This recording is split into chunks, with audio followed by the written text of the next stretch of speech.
y a vender en marketplaces globales a través de nuestra tecnología. IDMAX, impulsamos y damos vida a un futuro con empresas y negocios relevantes para el mundo. Presentan Clave Morse.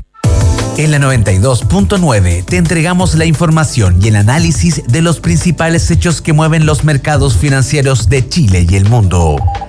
Clave Morse. Decodificamos los conceptos económicos para el ciudadano de hoy. Elena Dressel, Diego Uribe, Nicolás Leal y Felipe Reyes, junto a sus invitados, analizan la actualidad económica y sus conexiones con la política, el medio ambiente, la tecnología y más. Bienvenidos a Clave Morse. Hola, muy bienvenidos a Clave Morse. Hoy martes, ya estamos cerrando el mes de mayo, es 30 de mayo. Muy bienvenidos, ¿cómo estás, querida Elena? Hola, ¿cómo están? Bienvenida, estaba con un problema ahí, parece que con el internet porque no escuchaba, pero ahora ya te escucho fuerte y claro. ¿Cómo estás? Buenísimo, súper bien. ¿Has regresado de México? Así es, he regresado de México. ¿Cómo estuvo esa travesía? Ese periplo. Ese periplo estuvo, como siempre, interesante y nuevamente ir reforzando. Y de hecho, hoy día salió una noticia de cómo México se está volviendo plataforma para Chile con esta idea de ser un trampolín hacia la globalización. Y eso, increíble, y eso uno lo ve muy empíricamente.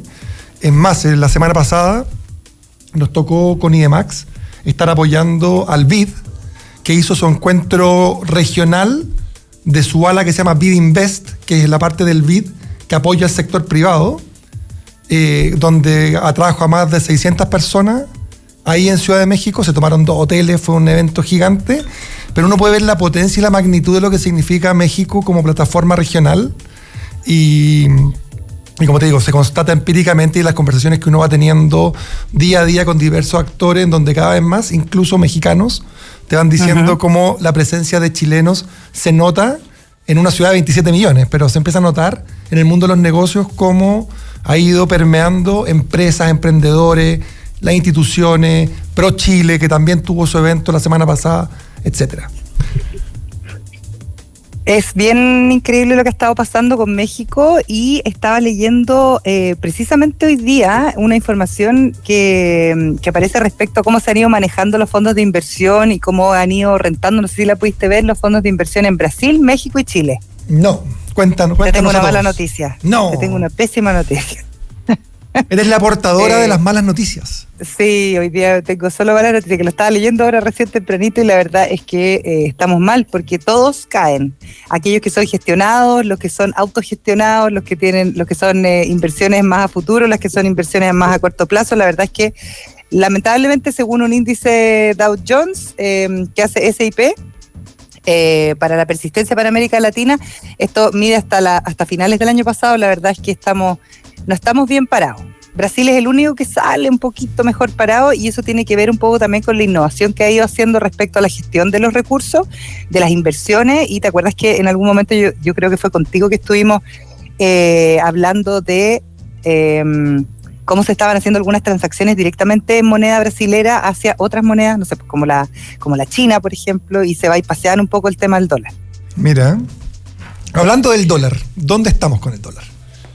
Vamos con las cifras. Vamos con las cifras. ¿Tú tienes el dólar ahí? Sí, el dólar abrió un poquito a la baja. Hoy día está en 805. ¿Ya?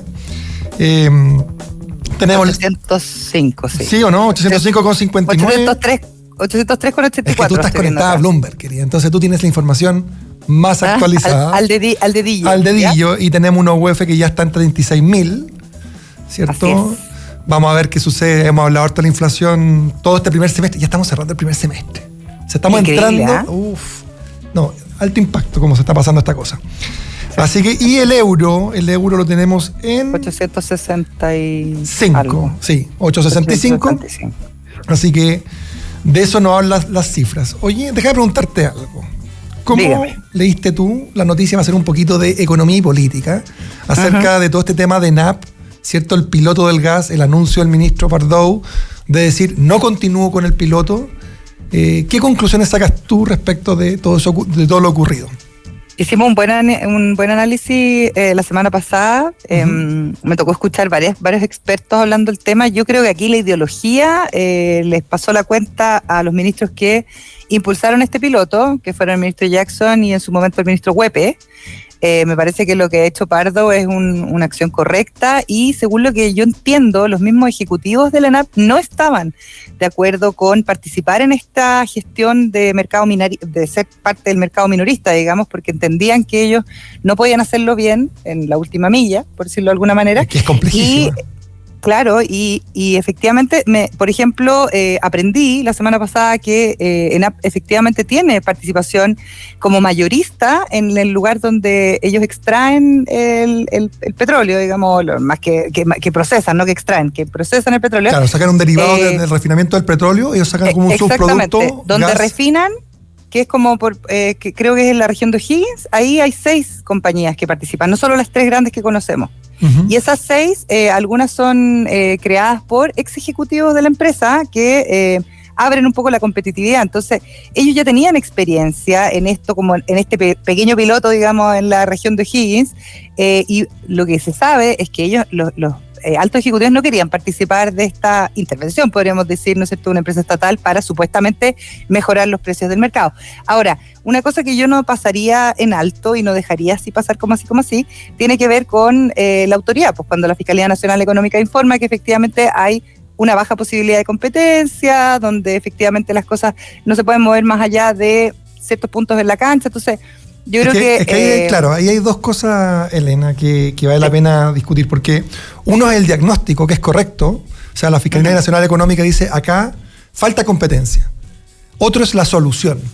Y yo creo que ideológicamente, muchas veces, frente a esos diagnósticos, la solución es, entonces ahí tiene que entrar una empresa estatal a meterle competencia, cuando existen otros mecanismos para incentivar la competencia. Va a pasar un poco también en la discusión de pensiones, donde cierto, uno de los argumentos que hay argumentos obviamente que tienen que ver propio de la pensión, pero también hay un argumento de la falta de competencia y por lo tanto, cómo entra a competir, cierto, una administradora de fondos estatal. Bueno, esos temas, yo creo que ahí siempre mezclamos 2 temas, que es el diagnóstico con una solución rápida, en donde tiene que entrar el Estado a competir directamente. Sí, y es lo que pasó. Una solución ideológica, amigo, porque al final también, o sea, aquí había como mucho anuncio y poca consistencia. O sea, yo creo que acá, y esto me parece que es como del gobierno en general, se ha pecado de poca experiencia, finalmente. Todos sabíamos que este era un gobierno de gente joven, etcétera, etcétera, pero acá me da la sensación de que no se toman en cuenta, no sé, por ejemplo, expertos, gente que te pueda, en el fondo, asesorar de buena manera para no perder esa cantidad de plata en el intento. O sea, yo entiendo que igual esto es un piloto y que la gente se puede equivocar, etcétera, etcétera, pero cuando estás en una situación económica tan complicada y cuando haces este anuncio, además, cuando los precios están elevadísimos, porque precisamente estábamos con pleno coletazo del comienzo de la guerra de Ucrania con Rusia, la verdad es que, no sé si uno se puede dar el lujo de estar experimentando y además todo lo que pasa después, porque mira la cantidad de columnas de opinión y ahora todo lo que pasa en el Congreso, nuevamente abren un flanco como de esta aparente, no sé si aparente, pero de esta descoordinación interna, ya, y de un poquito tratar de sacarse los balazos entre uno y otro. Ahora, mira, yo creo que siempre la experimentación y los pilotos son válidos. Y yo creo que tanto el sector privado como el público tienen este instrumento de hacer un piloto. Uno, cuando trabaja en innovación, hace pilotos porque quiere probar. Pero lo que uno echa de menos son 2 cosas cuando uno hace un piloto. Uno dice, oye, esta es la hipótesis de entrada. Y la hipótesis, cuando uno termina el piloto, dice, bueno, ¿se cumplió o no se cumplió? Y por último, ¿qué es lo que aprendimos? Sí, porque una cosa es decir, oye, el piloto no va más y se transforma en esta trifulca política, pero lo que uno echa de menos también es decir, oye, mira, no resultó, pero aprendimos A, B, C y D que nos permite ahora reorientar, no sé qué. Es un poco... Incluso en esa lógica, Diego, para complementarte, yo me imagino con lo que tú dices, es como sería el discurso o el aprendizaje ideal para salir jugando, por ejemplo, con la posibilidad de una creación que salió, me parece que ayer en el diario, de una empresa entre SQM y Corfo, ponte tú. Claro. Que tú dijeras, ¿sabéis qué? Hicimos este aprendizaje, nos sirve como aprendizaje para otras lógicas en las cuales el Estado va a colaborar con los privados. No tengo idea, o sea, me parece que sería como una excelente retórica, por último, para ir justificando otros pasos, pero en este caso lo que dices tú, al final terminan en puros dime y direte y viendo quién se queda con la responsabilidad. Es un poco, claro, esta cacería de brujas de la responsabilidad, y si nos olvidamos de que, bueno, está bien, es válido haber hecho un piloto y los aprendizajes. Así es, querida Elena. Sí, yo creo que es importante eso, así que nada, pues queda como una lección, pero es plata que se pierde también, ¿ah? Es plata que se pierde. Harta plata. Sí. Oye, y te cuento, mira, van a salir también probablemente muy pronto las cifras de desempleo y no están muy buenas. Bueno, y ahí hay otra polémica, ahí sí. Amigo. A ver. La polémica de la empleabilidad en el mercado laboral público, digamos. 5,algo% ha subido, que dicen que es el alza más grande que ha habido en cuanto a contrataciones en el ámbito, en el Estado de los últimos años. Así que hay que tener ojo con eso. Sí, van a salir cifras que están en torno al hoy día 10 como y tanto, casi 11, y se prevé que podemos terminar el año con un 12% de desempleo. Que es una cifra que yo creo que Chile no veía hace mucho tiempo. Chile por muchos años estuvo con cifras del 8%, cuando en economía hay una cosa que se llama el desempleo estructural, que ronda entre el 4, el 5 o el 6. Es decir, el desempleo estructural llega un punto en que tú no puedes bajar más el desempleo porque existe una rotación de sectores, porque siempre hay gente que está en tránsito o en un puente entre un trabajo y otro. Entonces, ese desempleo estructural siempre en torno a un 5, un 6. Chile rondó el 8, hoy día estamos un 10 como y tanto y podemos terminar en 12. Súper malas noticias. Que hablan de una economía que está golpeada.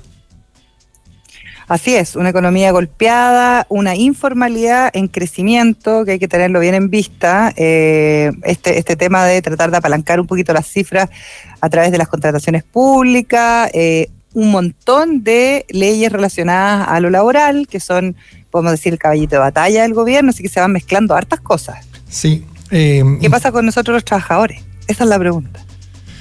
¿Qué quieres saber? ¿Cómo lo hacemos para seguir siendo felices? Hay que buscar la felicidad en otras partes. Le vamos a preguntar aquí a Jesús. Uno le pregunta a Jesús y suena raro acá en este programa. Oye, ¿dónde está la felicidad, Jesús? ¿Está nuestro entrevistado, no? Todavía no ha llegado a nuestra entrevista. Oye, ¿dónde está la felicidad, Jesús? Suena bastante incluso también republicano. Cosas que son como bien del día a día y que han sido como noticias, yo diría, el último tiempo, y que daban cuenta un poquito de la economía, pero en forma más retail, tiene que ver con los cyber, y ya el cyber está reportando un 6% de caída respecto de años anteriores. O sea, yo ni siquiera lo he vitrineado. Ya, es que yo te digo que yo creo que el ánimo también da cuenta de entre el desempleo, ¿cierto? Las altas tasas, y obviamente que el consumo, hay un frenazo al consumo. Yo creo que todas las economías hogareñas se han ajustado, y hoy día sí, pues no hay ni siquiera espacio para mirarlo. Ya ha caído un 6%. Querido Diego, otra cosa que hay que tener en consideración es la cuenta pública del presidente Gabriel Boric. Que va a ser el día jueves. Es este jueves, cerca del mediodía, en Valparaíso. Recordemos que se cambió la fecha después del estallido social, etcétera, etcétera. Y hay hartas expectativas, y yo no sé qué va a pasar con eso respecto a cuál va a ser el discurso. ¿Ya? Hay que ver cómo va a manejar el tema de la capitalización, ¿no es cierto?, de los republicanos en el Consejo Constitucional, qué es lo que ha pasado con las negociaciones, y ahí se pone foco harto en qué va a decir o qué pudiera anunciar respecto a reforma previsional y tributaria. Sí, ahí estaban hablando un poquito de cuáles van a ser las concesiones que va a tener que poner arriba de la mesa. Hay que decir que Mario Marcel, yo creo que no tiene tiempo ni para tomarse un café, porque ha estado en reuniones, ha estado con parlamentarios de distintas comisiones de las cámaras, del Parlamento, hay almuerzos de coordinación, una serie de cosas que probablemente son los insumos que se le van a entregar y que se le deben estar entregando ya, porque estamos ahí en la quemada para el discurso al primer mandatario, en pos de poder dar algunas luces y llegar, porque también dependiendo de lo que él vaya diciendo en el discurso es las posibilidades de negociación que hay en el Parlamento. Entonces ahí hay que ver efectivamente cómo se maneja para poder llegar a algún acuerdo tributario. Oye, y va a ocurrir la cuenta pública post elecciones SOFOFA, donde no lo vamos a quemar de antes, pero bueno, ya más o menos, ¿cierto? Se vislumbra quién va a estar en la presidencia, y que puede ser algo muy histórico porque puede ser la primera mujer, pero no solamente por ser la primera mujer, sino que también hay un recambio generacional y tiene muchos símbolos detrás, pero creo que eso es algo que esperemos a que suceda, ¿cierto? Sí. Para poder hablar de ello con propiedad. Oye, te cuento que estamos en estudio con nuestro invitado. Así que vamos a presentarles, Rodrigo. Ahora sí vuelvo a hacer la misma pregunta, perdona. Antes que lo presente, vuelvo a hacer la misma pregunta. Entre el desempleo, la informalidad, esto de que los servicios ahora se cobran con IVA, las 40 horas semanales, el sueldo mínimo, ¿qué hacemos los trabajadores para poder mantener la cordura y ser felices? Para eso tenemos a nuestro invitado aquí, ¿cierto? A Rodrigo Correa, psicólogo laboral y gerente de Mando Medio. Mando Medio, ¿cierto? Muy bienvenido. Hola, buen día, ¿cómo están todos? Bien. ¿Cómo estás tú? Bien. Hola, Rodrigo, ¿cómo estás? Aquí tenemos a Elena conectada. Hola, Elena, ¿qué tal? Oye, sí, mira, son varias cosas que están pasando en la empresa el día de hoy. En la sociedad. Déjame contarte algo, porque yo vengo llegando de México, ¿ya? Estuve la semana pasada allá, y con mucha gente que va a México, a Ciudad de México, que es una ciudad grande, y como que uno al principio dice, una ciudad de 27 millones de personas con taco, que es como... Y tú ves una liviandad en la gente.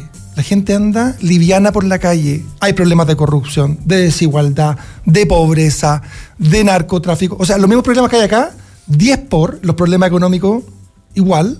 Pero tú ves que la gente en la calle está con una sonrisa, es amable. ¿Qué nos pasa a los chilenos en el bienestar emocional? ¿Ah? Que andamos, como decimos, lo voy a decir nomás. Ahí Jesús me va a retar. Andamos con cara de poto.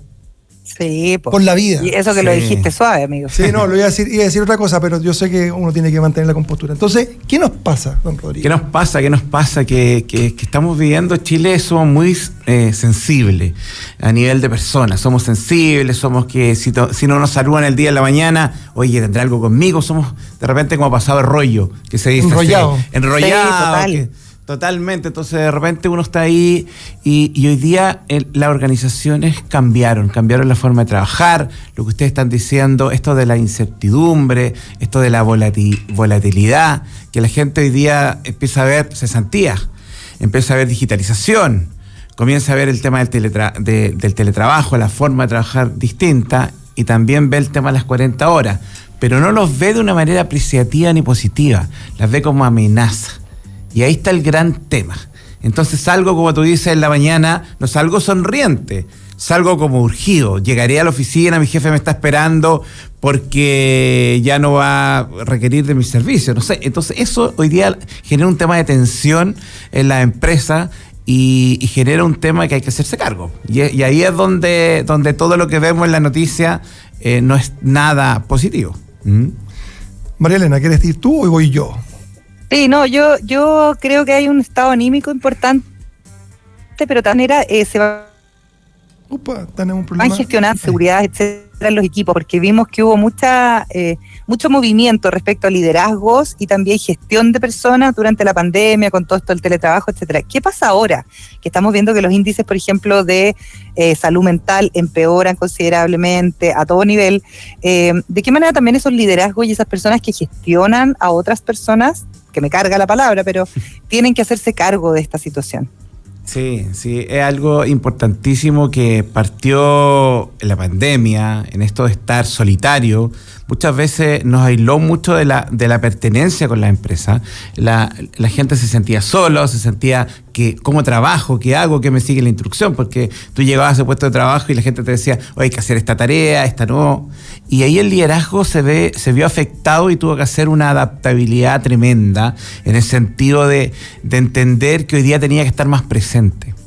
El presentismo ese de sentir que la gente está en la oficina era productividad, pero el presentismo era de mirarlo. Hoy día estos jefes tuviste que forzarlo a que te escucharan, a que empatizaran contigo. Y hoy día, con todos estos cambios que existen a nivel de cómo ser más productivo, porque las empresas tienen que ser más productivas, este liderazgo empieza a tener un fuerte rol que yo le llamo los mandos medios. Los mandos medios son los que articulan las organizaciones. Son los que movilizan las organizaciones. Entonces ellos hoy día están desafiados a tener, primero, contener a sus colaboradores.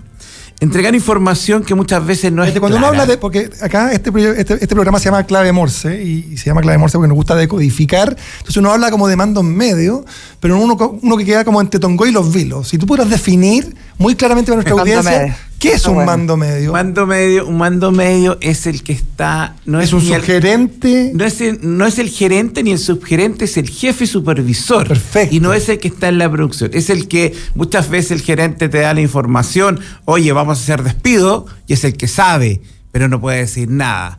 Es el que le piden, el colaborador le pide, oye, hay que gestionar algo, pero no tiene los recursos. Entonces, como tú ves, es alguien que está en la organización, que tiene que articular con poco conocimiento y con pocos recursos. Entonces es un trabajo desafiante. Es Rambo, es un trabajo... Es un Rambo y es el que está en la cara visible de la organización. Y muchas veces es a quien le pasan la cuenta.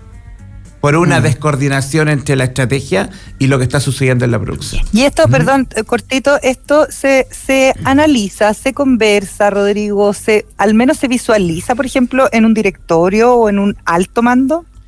Sí, mira, los directorios en alto mando siempre se está pensando en la productividad, la rentabilidad de la empresa, que la empresa sobreviva, que en estricto rigor es que tenga caja, que tenga ingreso. Porque, y ahí es donde están los dos grandes mundos de los gerentes de recursos humanos que están en las organizaciones, que ellos velan por el bienestar, que velan por la gente esté contenta, que sea más productiva. Entonces hay un gerente de finanzas que dice, oye, yo no saco nada con tener a la gente contenta si no estamos llegando a las metas. Entonces, ¿cómo se maneja esa tensión? Esa tensión es la interesante, es donde el de recursos humanos tiene dos opciones: o se calla y se va a su oficina, o dice, no, los que gestionan tu productividad son las personas, y por eso tenemos que invertir en ello.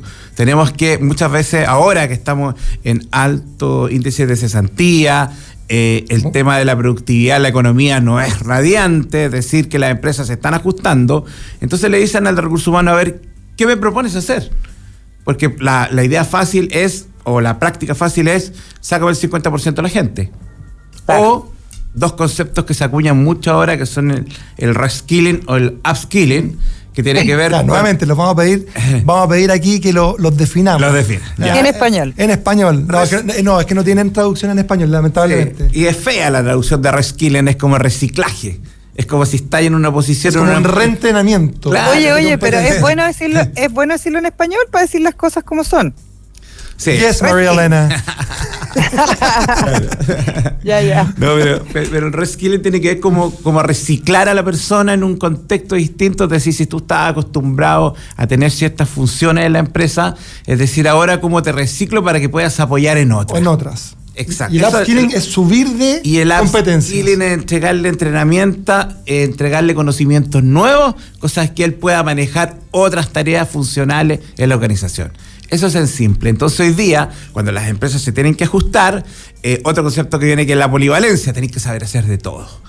Hoy día tenéis que estar en todo, tenéis que mirar los números, tenéis que ser capacidad de atender bien a un cliente, tenéis también tener la capacidad de reorganizar un inventario. Es decir...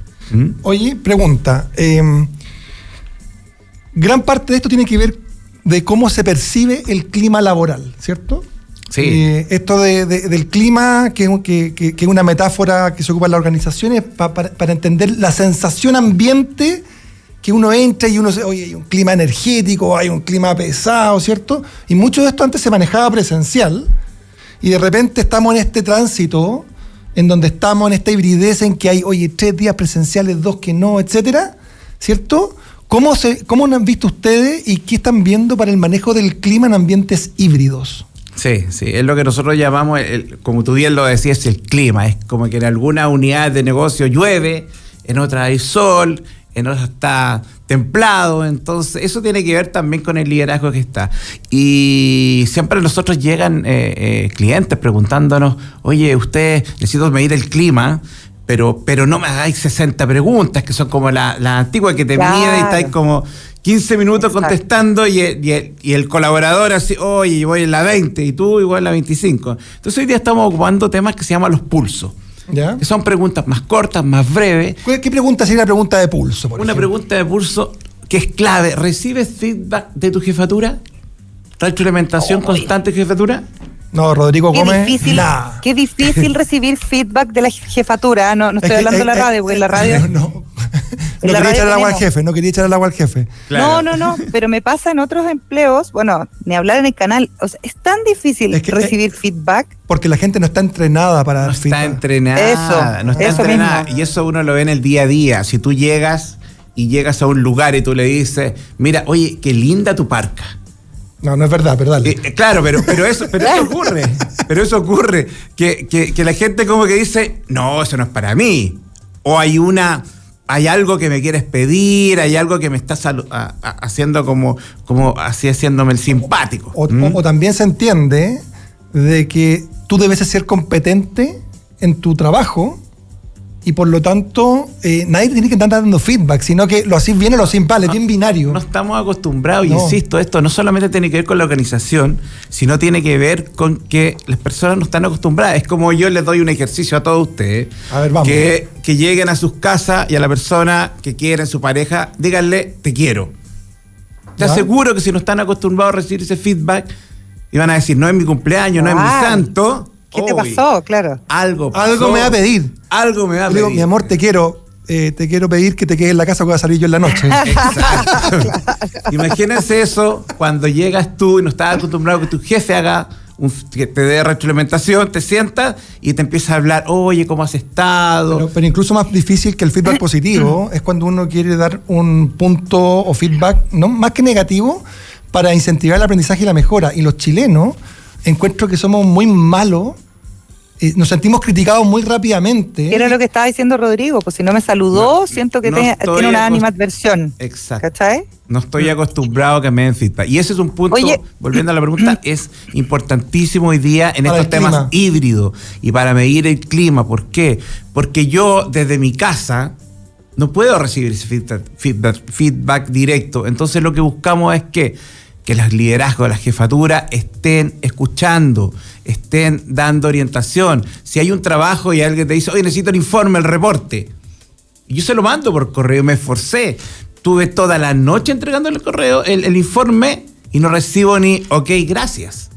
Claro. Estoy pequeños detalles que uno los ve en el día a día y la gente como que los mira y dice, tengo que hacerlo. Entonces ahí hay que... Rodrigo, te quería preguntar un poco por las metodologías de evaluación. Se nos está acabando el tiempo, lamentablemente, pero te vamos a volver a invitar de todas maneras. ¿Qué pasa, por ejemplo, cuando hay evaluaciones de desempeño como las que uno conoce, no sé, en la universidad? Habían evaluaciones de desempeño que son periódicas, pero que tampoco se conectan tanto con esta situación que tú estás diciendo, porque como que, una carga más, tengo que hacer la evaluación de desempeño. Ya ni siquiera sé si me enojé contigo este mes eterno que acaba que está terminando recién, o no. ¿Qué pasa con ese tipo de metodologías? ¿Funcionan o no sirven tanto tampoco? Mira, funciona si es que la organización o si hay un proceso de sensibilización en la empresa y la gente lo hace con sentido. Porque uno no puede esperar que en una evaluación de desempeño una vez al año te digan cómo vas.